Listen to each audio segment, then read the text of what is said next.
Yuk. Assalamualaikum warahmatullahi wabarakatuh. Yang saya hormati Bapak Kepala Sekolah SDN 1 Bodan, yang saya hormati Ibu-ibu guru serta Bapak penjaga sekolah. Pertama-tama marilah kita panjatkan puji syukur kehadirat Allah Subhanahu wa taala yang telah banyak sekali memberikan nikmat kepada kita, terutama nikmat kesehatan dan kesempatan, sehingga kita dapat berkumpul pada hari ini. Tidak lupa sholawat serta salam kita haturkan pada junjungan Nabi besar kita, Nabi Muhammad SAW, yang kita tunggu syafaatnya di yaumul kiamat nanti. Amin. Untuk acara yang pertama pada pagi hari ini, yaitu sambutan dari Bapak Kepala Sekolah kepada Bapak Ahmad Khoirul Anam.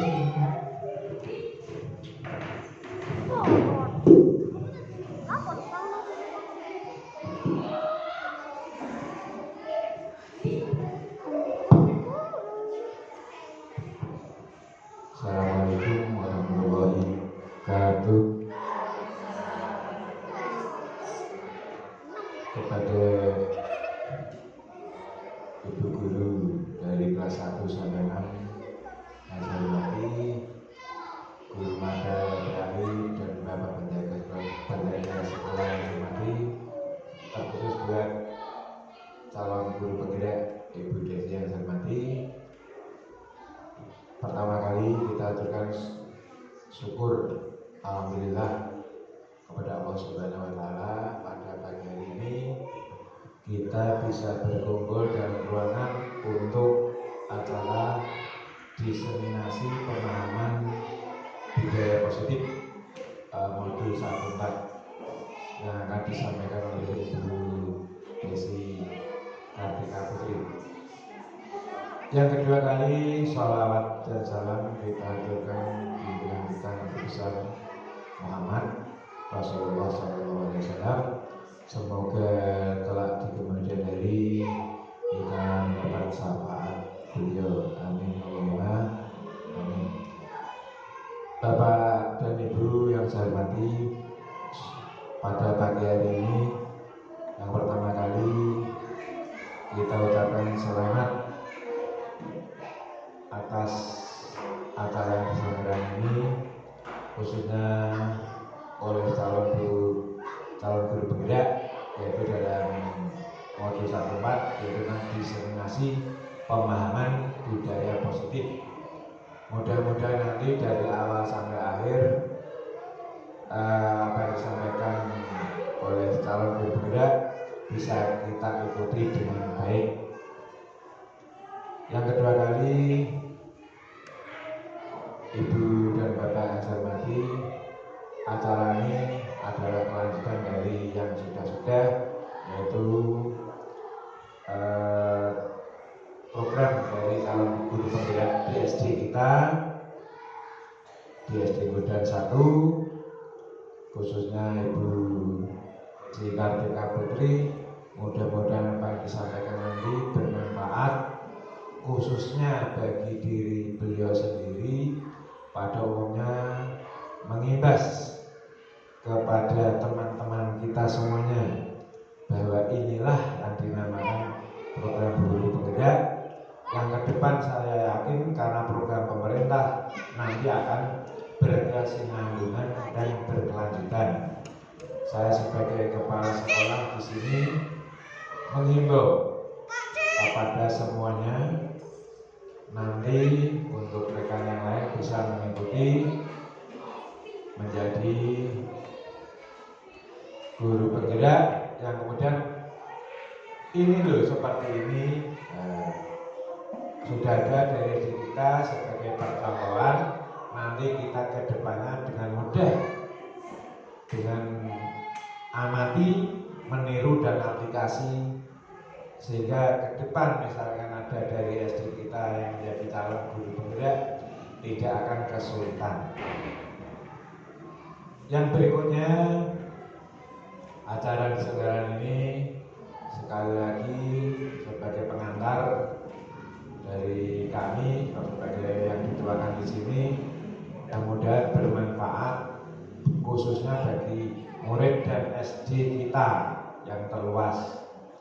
Nanti untuk pengembangan pembelajarannya di SD bisa maju, bisa sesuai apa yang disampaikan nanti, sesuai program guru penggerak dari awal sampai akhir.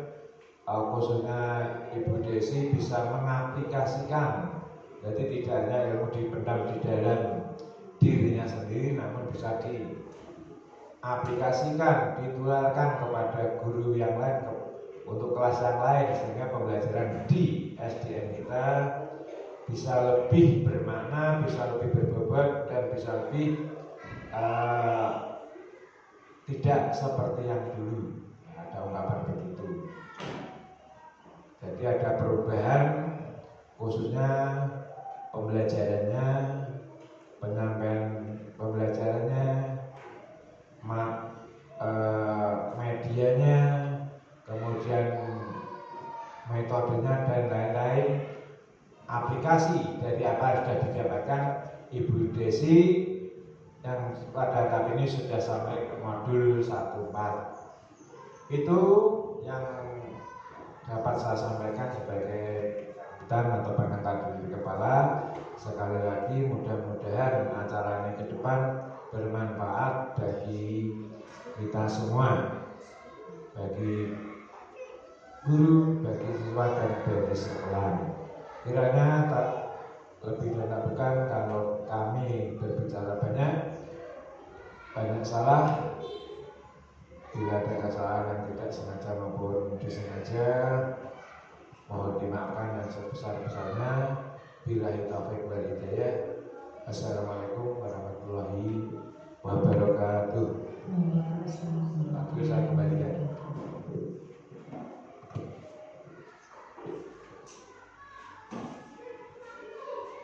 Untuk acara yang selanjutnya yaitu presentasi diseminasi pemahaman budaya positif oleh Ibu Desi Kartika Putri CGP Angkatan 11 Kabupaten Gerobokan. Kepada Ibu Desi Kartika Putri dipersilakan.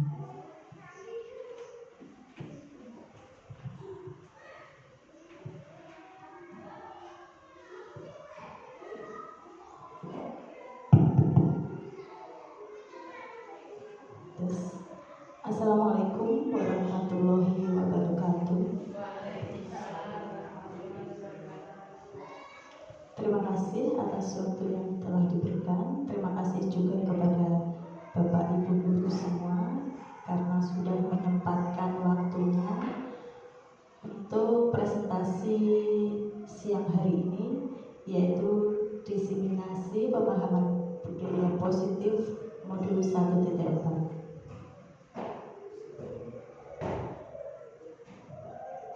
Nah, di sini ada fasilitator saya yaitu Bapak Gianto Widodo, pengajar praktik yaitu Bu Sri Rezeki, dan saya sendiri sebagai CGP Angkatan 11 Kabupaten Gerobokan. Kita ice breaking dulu ya. Bisa berdiri semuanya.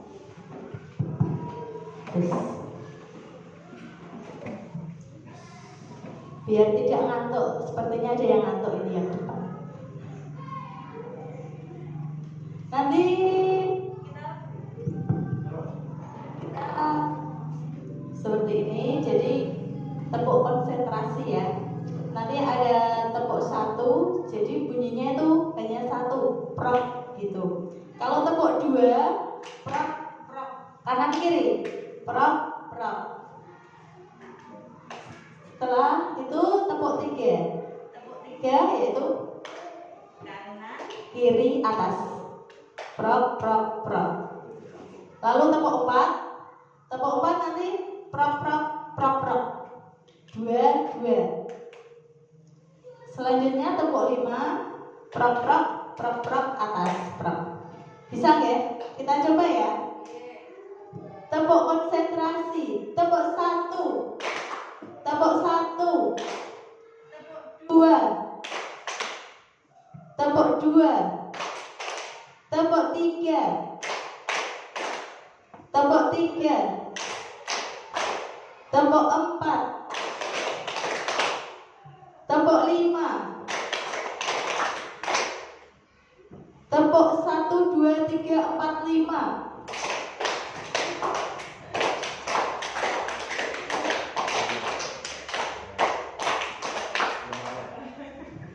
Siapa yang benar tadi?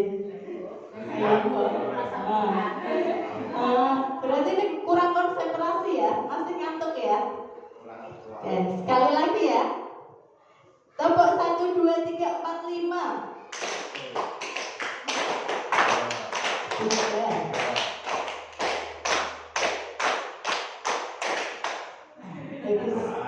Salah ya Mas ya.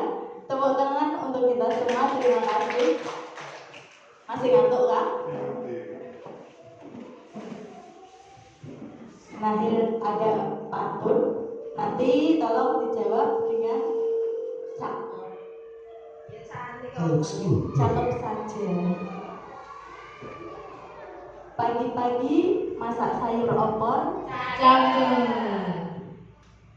dibawa mama pergi ke kantor. Cakep. Guru penggerak adalah pelapor, Cakep. bergerak menjadi inspirator. Cakep. Terima kasih.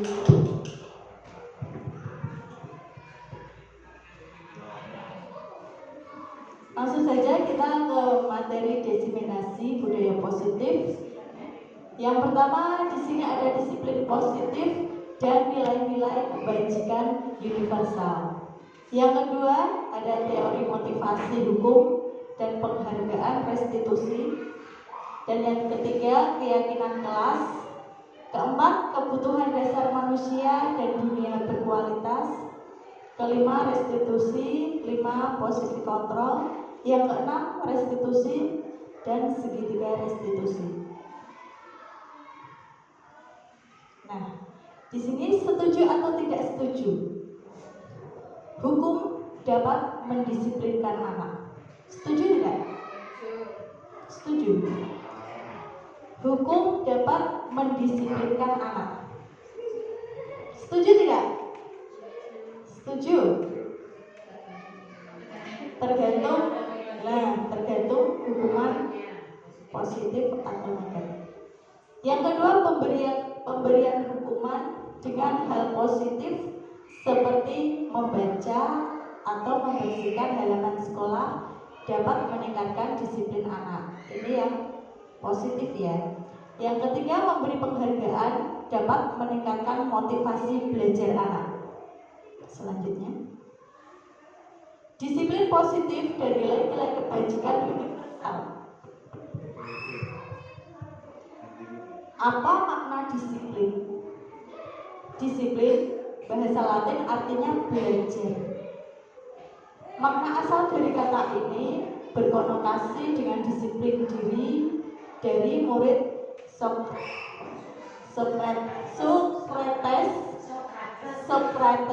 dan Plato. Yang kedua disiplin diri membuat orang menggali potensinya menuju sebuah tujuan apa yang dia hargai. Yang ketiga, namun dalam budaya kita makna disiplin berubah menjadi sesuatu yang dilakukan seorang pada orang lain untuk mendapatkan kepatuhan, ketidaknyamanan, bukan dengan apa yang kita hargai atau mencapai sesuatu tugas mulia. Nilai-nilai kebajikan universal. Nilai-nilai kebajikan adalah sifat positif manusia yang merupakan tujuan mulia yang ingin dicapai setiap individu. Nilai-nilai kebajikan yang ingin dicapai oleh setiap anak Indonesia yang kita kenal dengan profil pelajar Pancasila yaitu, masih hafal ya? Tahu ya? Nyanyikan dulu yuk, biar gak nyanyi yuk, biar gak ngantuk ya. Yuk, kita mulai ya. 1, 2, 3. Belajar Pancasila, beriman dan bertakwa pada Tuhan yang Esa dan berakhlak mulia. Hah? Kok macet?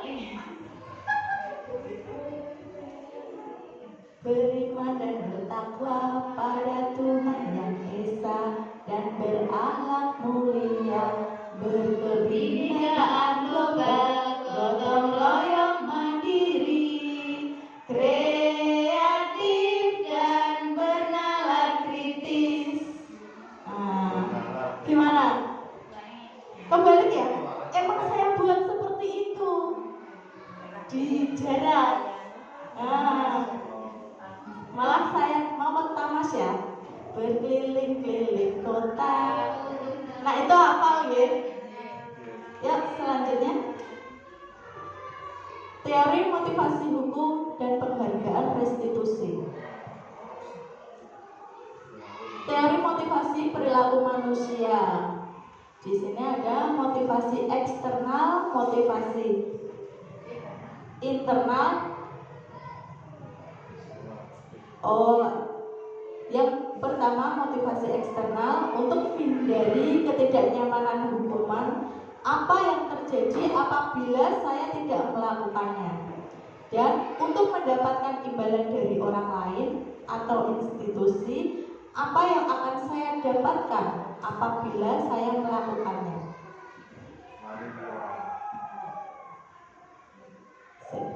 Motivasi internal untuk menghargai diri sendiri, saya akan menjadi orang yang seperti apa apabila saya melakukannya. Selanjutnya, arti merdeka. Menurut filosofi pemikiran Ki Hajar Dewantara, merdeka itu artinya tidak hanya terlepas dari perintah, akan tetapi juga cakap buat pemerintah diri sendiri. Dihukum oleh penghargaan, bahwa penghargaan berlaku sama dengan hukuman dalam arti meminta seorang melakukan sesuatu untuk memenuhi suatu tujuan tertentu, dorongan eksternal, dan akan ada faktor ketergantungan. Di sini ada dampak dari pemberian penghargaan. Yang pertama, pengaruh jangka pendek dan jangka panjang. Yang kedua, penghargaan menghukum. Ketika penghargaan mengurangi ketepatan. Dan yang keempat, penghargaan tidak efektif. 5. Penghargaan merusak hubungan. Dan keenam, penghargaan menurunkan kualitas. Ketujuh, penghargaan mematikan kreativitas.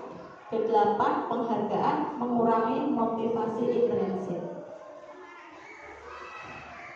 Bentuk program kebajikan apresiasi. Beri pengakuan secara khusus, beri pengakuan secara pribadi, beri pengakuan kepada semua murid, beri pengakuan secara konsisten pada proses.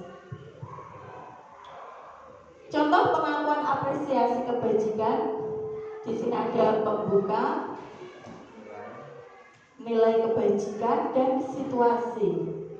Yang pembuka kemarin saya memperhatikan, saya menghargai, terima kasih untuk. Dan nilai kebajikan, rasa empatimu besar sekali, kepedulianmu, dan rasa tanggung jawabmu. Yang situasi, pada saat menolong murid baru di kelas kita. Selanjutnya, pada saat kamu membantu teman-temanmu di tugas kelompok, dan pada saat kamu memungut kertas-kertas yang berserakan di lantai. Tugas, perbedaan hukuman dan konsekuensi tindakan guru. Mencatat 100 kali di dalam buku kalimat, saya tidak akan terlambat lagi karena terlambat ke sekolah. Itu termasuk hukuman atau konsekuensi? Mencatat 100 kali itu hukuman atau konsekuensi?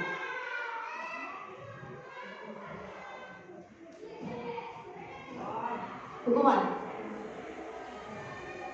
Yang kedua, hukuman. Yang kedua, lari mengelilingi lapangan 2 kali karena terlambat hadir di sekolah. Hukuman. Yang ketiga, murid diminta untuk push up 15 kali karena tidak menggunakan masker ke sekolah. Hukuman. Yang ketiga, menggantikan kertas tugas teman yang telah dicoret-coret. Konsekuensi. Keempat, kelima, membersihkan tumpahan di meja tulis karena tersenggol pada saat belajar. Konsekuensi. Murid disuruh untuk tidak mengenakan sepatu seharian di sekolah karena tidak mengenakan sepatu hitam. Hukuman. Kompak mentok ngarep. Lari mengelilingi lapangan basket 2 kali karena terlambat 10 menit untuk pelajaran PJOK. Apa? Hukuman. Selanjutnya. Nah, ini. Ayo jawabannya. Yang pertama tadi hukuman. Gimana, sudah? Tepatkah tadi jawabannya? Tepat. Tepat ya? Salah satu. Bagus sekali. Beri tepuk tangan. Kompak sekali ya. Selanjutnya, perbedaan hukuman dan konsekuensi. Yang hukuman itu sesuatu yang menyakitkan harus terjadi. Anak sakit, fisik maupun hati, jangka waktu yang lama. Berarti diingat-ingat terus. Anak membenci kedisiplinan, paksaan, mendorong anak menyakiti diri sendiri, konsep diri yang buruk. Anak belajar untuk menyembunyikan kesalahan, marah, rasa bersalah, dipermalukan, merasa tak dihargai. Dan yang konsekuensi, yaitu sesuatu harus terjadi membuat anak merasa tidak nyaman dan dalam jangka waktu yang pendek. Tadi kalau hukuman waktu yang lama, kalau konsekuensi itu waktunya pendek. Anak menghargai disiplin, lalu stimulus tanggapan, dan mendorong anak agar mudah menyesuaikan diri. Tadi yang hukuman yaitu menyakiti. Dan konsep diri yang baik, anak belajar untuk mematuhi peraturan, kehilangan hak, dibuat tidak nyaman atau diasingkan untuk sementara. Selanjutnya, apa itu restitusi? Nah, restitusi adalah proses menciptakan kondisi bagi murid untuk memperbaiki kesalahan mereka sehingga mereka bisa kembali pada kelompok mereka dengan karakter yang kuat. Restitusi bukan untuk menebus kesalahan. Restitusi adalah sebuah tawaran dan bukan paksaan. Restitusi fokus pada solusi dan dapat mengembalikan murid yang berbuat salah pada kelompoknya. Nah, di sini ada ciri-ciri restitusi. Yang pertama, bukan menebus kesalahan, namun untuk belajar dari kesalahan, memperbaiki hubungan, dan tawaran bukan paksaan. Menuntun untuk melihat ke dalam diri, mencari kebutuhan dasar yang mendasari tindakan. Restitusi diri adalah cara yang paling baik, fokus pada karakter bukan tindakan, fokus pada solusi, dan mengembalikan murid yang berbuat salah pada kelompoknya. Keyakinan kelas. Mengapa tidak peraturan saja? Mengapa harus keyakinan kelas? Dari saat kita masuk, saat kita mulai sebelum pembelajaran, sudah membuat keyakinan kelas. Yang pertama, mengapa kita memiliki peraturan harus menggunakan helm bila mengendarai motor? Kenapa? Hah? Peraturan atau keyakinan? Peraturan. Yang kedua, mengapa kita memiliki peraturan 3M? Memakai masker, mencuci tangan, dan menjaga jarak.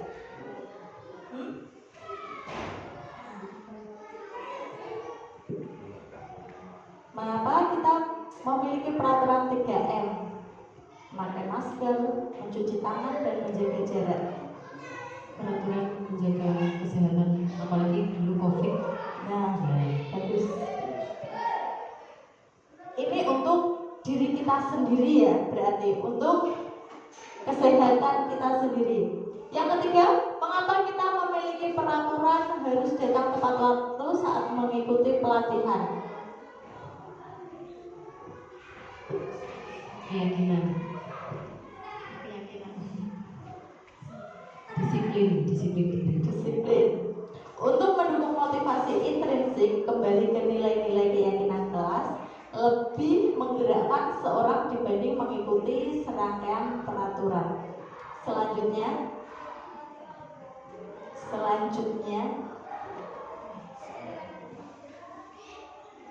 nah di sini ada budaya positif, lingkungan positif, keyakinan kelas, peraturan kelas. Selanjutnya, yang mana yang merupakan keyakinan kelas? Ya, di sini ada kesepakatan kelas, ya. Kami guru dan murid yang saling menyayangi. Kami murid yang semangat belajar. Kami murid yang peduli dengan teman-teman. Selanjutnya, di sini ada peraturan keyakinan kelasnya, itu nanti masuk dalam apa coba? Selalu kembalikan buku ke tempatnya.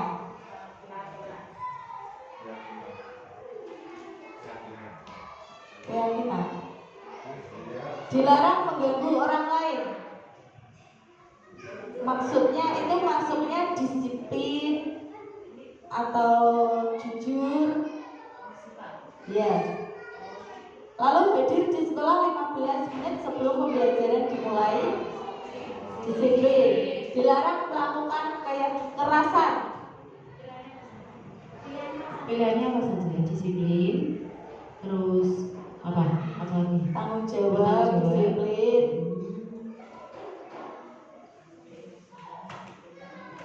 Dilarang menggunakan narkoba. Maksudnya apa itu? Narkoba. Ya, dilarang menggunakan narkoba.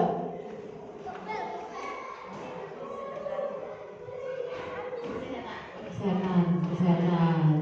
Selanjutnya, bergantian atau menunggu giliran. Disiplin.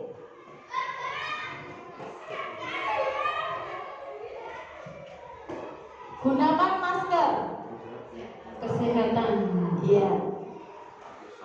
Jangan berlari di kelas atau koridor.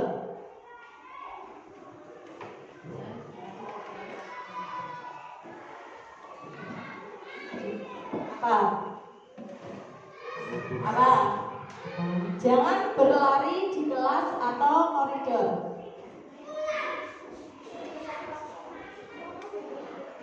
Apa? Keselamatan. Iya, keselamatan. Coba. Selanjutnya. Nah, di sini udah ya, berarti kita sudah mengetahui tadi.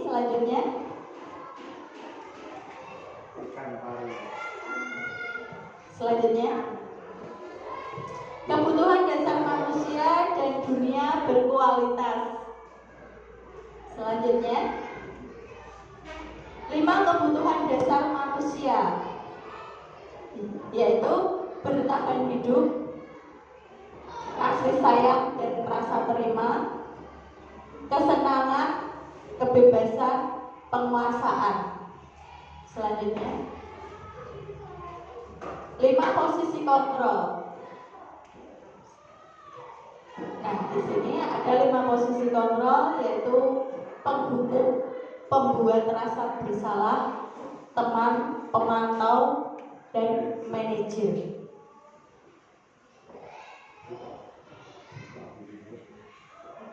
Di sini ada 5 posisi kontrol, kelihatan tidak, Pak? Enggak. Ada motivasi, identitas gagal, identitas berhasil atau sukses, kontrol dari luar, dan kontrol diri. Di sini lalu misalnya dari motivasi itu guru berbuat, dan identitas gagal, kontrol dari luar yang menghindari hukuman,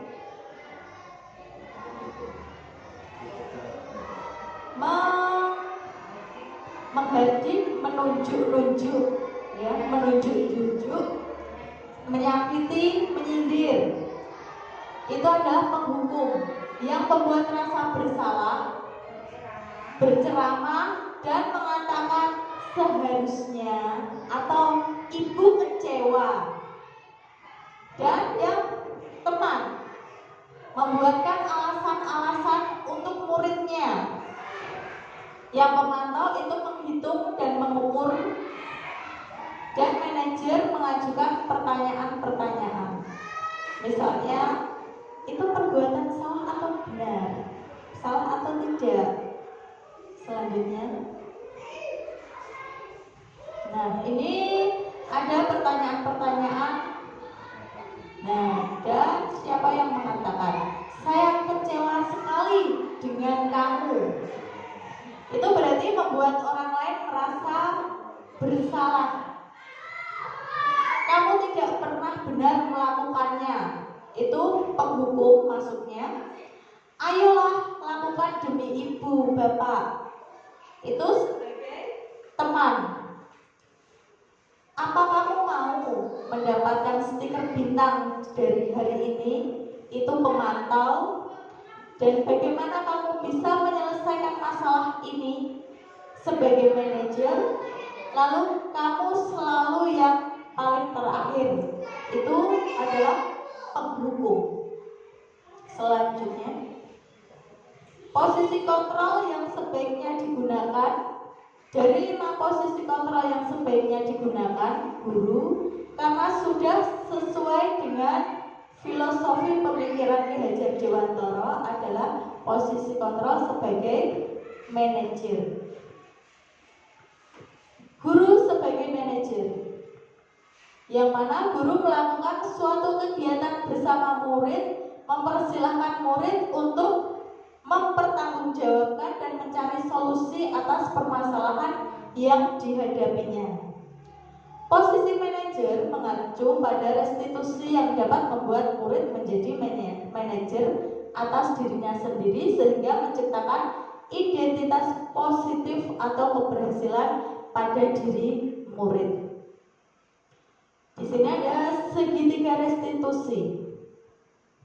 Nah, untuk menyelesaikan permasalahan yang terjadi pada murid, guru dapat menggunakan strategi segitiga restitusi melalui 3 tahapan, yaitu menstabilkan identitas, kedua validasi tindakan yang salah, dan yang ketiga menanyakan keyakinan kelas.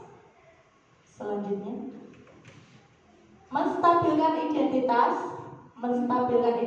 dilakukan berdasarkan prinsip bahwa membuat kesalahan adalah bagian dari proses pembelajaran yang nantinya akan menggeser identitas gagal ke arah identitas sukses. Menstabilkan identitas untuk membuat anak yang merasa gagal karena berbuat salah menjadi positif terhadap dirinya. Guru berkata, berbuat salah itu hal yang manusiawi. Tidak ada manusia yang sempurna. Bapak Ibu juga pernah berbuat salah. Kita pasti bisa menyelesaikan permasalahan ini. Bapak Ibu tidak tertarik untuk mencari tahu siapa yang benar maupun yang salah. Bapak Ibu lebih tertarik untuk menyelesaikan masalah. Kalau kamu menyalahkan dirimu sendiri terus-menerus, apakah kamu bersikap baik pada dirimu sendiri? Jadi seperti itu. Selanjutnya, validasi tindakan yang salah dilakukan berdasarkan prinsip bahwa setiap perilaku berupaya memenuhi suatu kebutuhan tertentu, sehingga guru atau orang tua akan bergeser dari pemikiran stimulus respon menjadi proaktif, serta akan lebih mengenali dan mengakui kebutuhan murid atau anak. Validasi kebutuhan membantu murid mengenali basic need atau kebutuhan dasar yang ingin dipenuhinya ketika melakukan kesalahan itu. Pada dasarnya, setiap tindakan manusia tujuannya adalah memenuhi kebutuhan dasar. Apakah itu penguasaan kebebasan, kasih sayang dan rasa terima, kesenangan, atau bertahan hidup. Guru berkata, kamu bisa saja akan melakukan hal yang lebih buruk, tapi kamu tidak melakukan. Kamu pasti punya alasan mengapa melakukannya. Apa yang penting bagi kamu? Kamu boleh tetap berusaha menjaga sikap itu, tapi bahkan sikap yang lain orang baru. Maukah kamu belajar cara lain untuk mendapatkan yang kamu butuhkan tanpa harus memukul? Apa kamu bisa melakukan dengan lebih baik besok lagi? Menanyakan keyakinan kelas.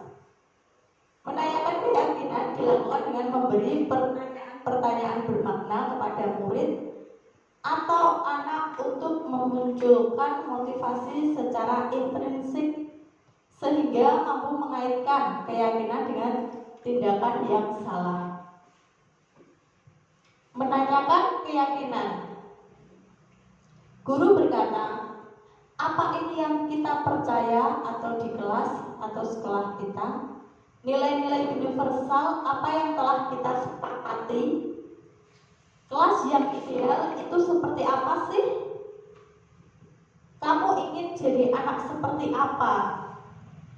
Apa yang kamu rasakan ketika kamu melakukan itu? Kamu menjadi orang yang seperti apa?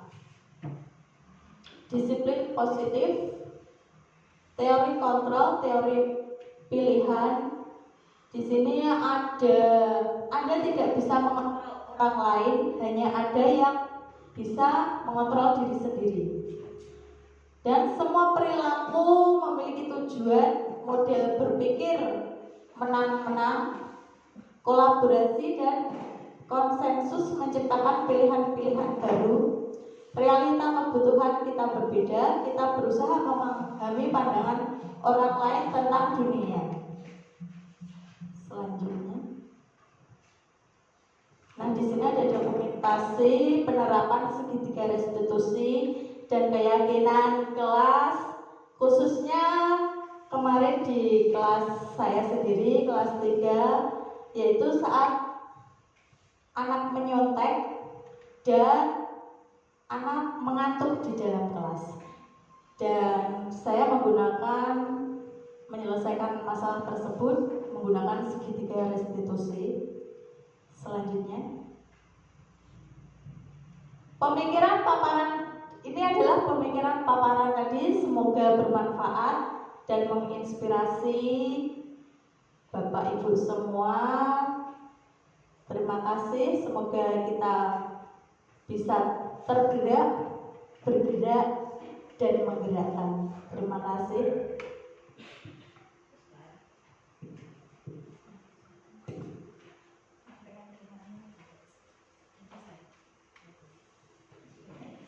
Baiklah, itu tadi presentasi dari Ibu Desi Kartika Putri tentang diseminasi pemahaman budaya positif. Semoga apa yang telah disampaikan oleh Ibu Desi dapat bermanfaat untuk kita semua.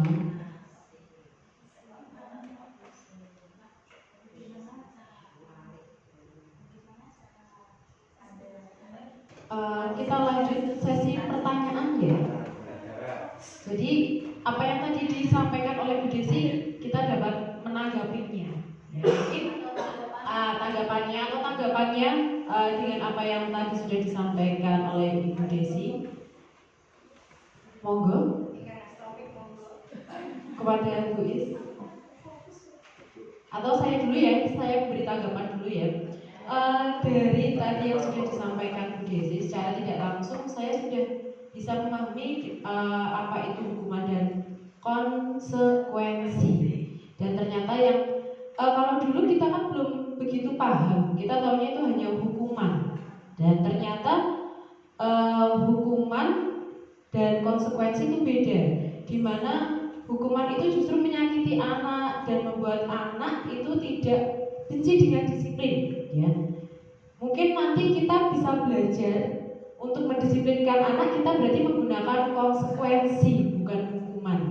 Kalau itu pendapat saya, dan dengan presentasi dari Bu Desi ini, jadi saya lebih paham lagi bagaimana nanti membuat anak untuk lebih disiplin lagi dengan cara konsekuensi. Itu tanggapan dari saya. Monggo. Terima kasih atas tanggapan dari Bu Ria. Semoga ini nanti bisa bermanfaat. Monggo, silahkan siapa lagi yang ingin menambahkan atau ingin bertanya.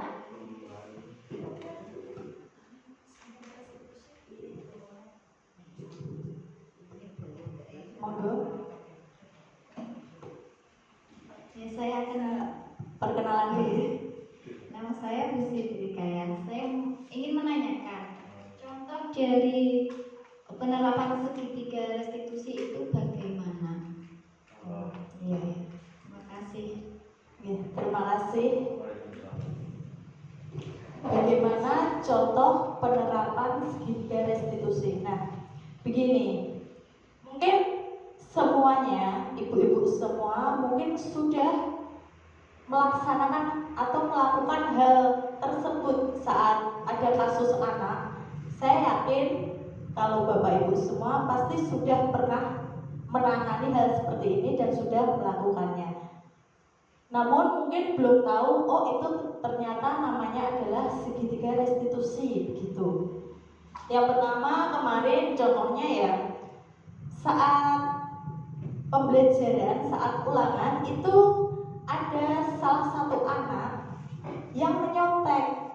Nah, kita sebagai guru harus jangan langsung memarahi anak tersebut ya. Biasanya jangan nyontek seperti itu, tidak boleh. Tapi di dalam segitiga restitusi itu kita menanyakan, misalnya kita memanggil anak tersebut, kenapa kok kamu menyontek seperti itu? Kita tanya dulu, dan baru anak itu memberi penjelasan pada kita. Kalau misalnya saya tidak belajar Bu, nah saat itu kita tanya lagi, mengapa kok tidak belajar? Nah, kita cari tahu alasannya. Alasannya katanya main HP, ketiduran, kan seperti itu kebanyakan anak sekarang. Nah, lalu kita menanyakan kembali, kalau seperti itu baik atau tidak? Kita membuat sadar anak itu atas perbuatannya itu baik atau tidak. Jangan langsung menyalahkan anak tersebut. Nah, saat menjawab, anak itu akan sadar sendiri, akan tahu kalau itu perbuatan yang salah, yang tidak benar. Lalu kita akan mencari solusi bagaimana anak tersebut tidak menyontek lagi. Kita cari solusi bersama anak. Dan tidak lupa kita sudah membuat kesepakatan. Pasti anak itu ingat, kita tanya kesepakatan kita. Setelah itu kita cari solusinya. Jadi jangan tidur terlalu malam dan harus belajar seperti itu.